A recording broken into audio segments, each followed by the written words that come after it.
Rigid motion. A rigid motion is a transformation that produces a congruent figure.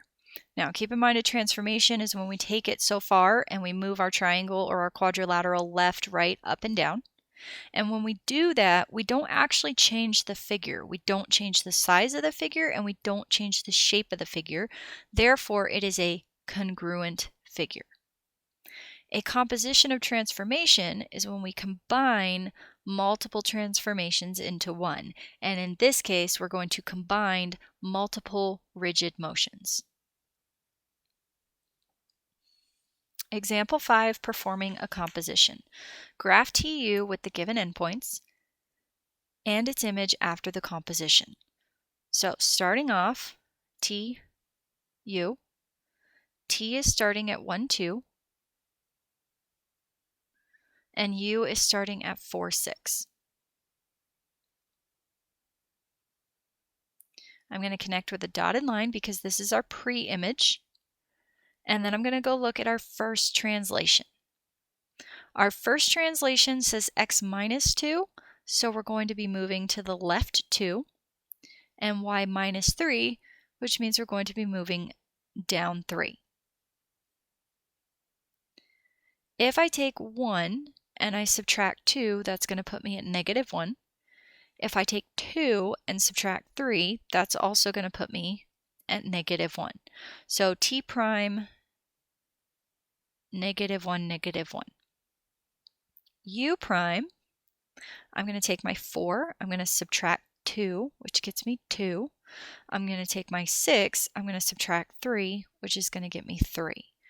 So 2, 3 is U prime, and I'm still going to connect this one with a dotted line because we're not done yet. We still have, with a composition, one more to go. So this time it's going to become T double prime and U double prime. This time they want us to move to the left 4 and up 5. So again, if you really just want to take this dot T prime and go left 4, 1, 2, 3, 4, and then up 5, 1, 2, 3, 4, 5, we know it's going to be sitting there. And we could take U prime and just go 1, 2, 3, 4, 1, 2, 3, 4, 5. We know that U prime, or I'm sorry, double prime, will be sitting right there, and that's our final image. Or we can come back to our coordinate pairs. If I have a negative 1 and I subtract 4, that's at negative 5. If I have a negative 1 and I add 5, that's going to put me, at 4. And then for my U, if I have a 2 and I subtract 4, that's going to put me at negative 2. And if I have a 3 and I add 5, that's going to put me at 8. Example 6. Graph VW with the given endpoints and its image after the composition. Starting off with V and W. V is at negative 6, negative 4. W is at negative 3, 1. And then dotted line for our pre-image. Starting with our first translation, this is telling us to move to the right 3 and up 1.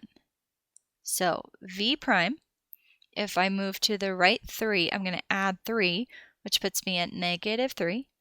And then if I move up 1 and add 1, that's going to put me at negative 3. Then with my W, if I move to the right 3, that's going to put me at 0. And if I move up 1, that's going to put me at 2. And still a dotted line. Then we're going to do this one more time with our last translation. This time we're moving to the left 6, and down 4. So V double prime, if I subtract 6, I'm going to be at negative 9. And then if I subtract 4, I'm going to be at negative 7. So negative 9, negative 7 is V double prime. And then W double prime, if I subtract 6, I'll be at negative 6. If I subtract 4, I'll be at negative 2.